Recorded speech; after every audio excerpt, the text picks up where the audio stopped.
we were observant of Jewish holidays. My Zayde, who had grown up observant in Russia, my father's father, he's the ultimate Zayde in our family. When he came to America and he was comfortable enough that he could, do something on Shabbos, he figured out that going to shul was okay, but the cowboy movies were much better. And he would get dressed up in his three-piece suit. And I remember he always had a jar of like lemon drops and stuff like that.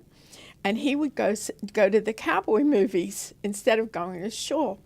And it was interesting because these cowboy movies were produced by Russian Jews, and they had sort of an undercurrent of pogrom to them.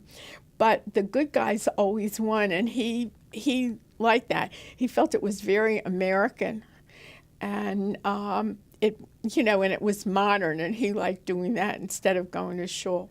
Well, Saturday was a big movie day, but the cowboy pictures were only in certain theaters, and he was always well dressed, and with his three-piece suit and everything, and that would be his Shabbos.